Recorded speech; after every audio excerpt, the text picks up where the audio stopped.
Yeah, just a quick review of the LETSHAKE Patellar Tendon Support Strap. So the idea of this is that it's made specifically for people that have knee pain or they're having some kind of knee problem. And the idea here is that, you put it on and it kind of supports the joint, the surrounding soft tissues, restricts knee motion a little bit. So that way your knee has a chance to rest, recover. It doesn't get so overstressed as you do things. So a few points off this particular strap and brace. It has these supporting springs, like this shows you a picture here, on each side.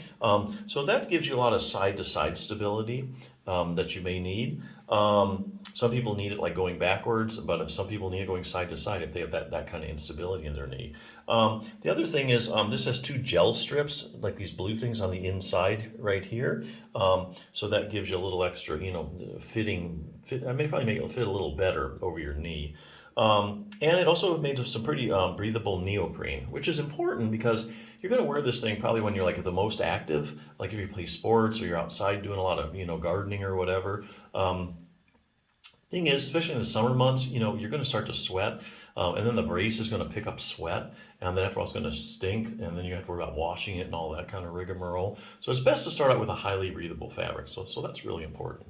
Anyway, other things you can do for your knee if you're having knee problems. I got this from Bulletproof Your Knee, just one resource. If you have any kind of knee problem, make sure you're doing at least one exercise to strengthen your quadriceps muscle. Your quadriceps muscle is a muscle on the top of your leg. You can see it's actually made of 4 individual muscles, but it's called the quads or the quadriceps. And there's your kneecap for reference. So it sits right above there. What they're finding is that people with just about any knee problem you could name, researchers go around and they test the muscles around the knee, and they find selectively it's just the quadriceps muscle that gets really weak with certain conditions. So for instance, knee swelling in the quadriceps. Another study demonstrated that even if you have as little as 20 milliliters of fluid in your knee, which is just over a tablespoon, it's enough to decrease the strength of your quad muscle. So here again, if you have any kind of acute swelling or chronic swelling, it can actually make your quadriceps pretty weak. Knee injuries in the quadriceps. Researchers look at people who fractured their lower leg bone, various knee injuries. Surgical opening of the joint, if you had knee surgery, puts you at risk for having decreased quadriceps strength. Ligament problems in the quadriceps. ACL, anterior cruciate ligament. For instance, one study looked at people who had completely ruptured their ACL. Researchers found the strength of their quadriceps was injured leg, in the injured leg was decreased by 25 to 30%. So the quadriceps is a huge muscle that provides a lot of stability for your knee joint. If you've knocked it down 25 to 30%, you've compromised a lot of instability there. And that's going to make it hard to get better and get pain-free. Same thing with the posterior cruciate ligament, the medial collateral ligament. Knee pain in the quadriceps. So they look at people that have knee pain and they find that the quadriceps strength is decreased. Knee arthritis in the quadriceps. Now that's an interesting one.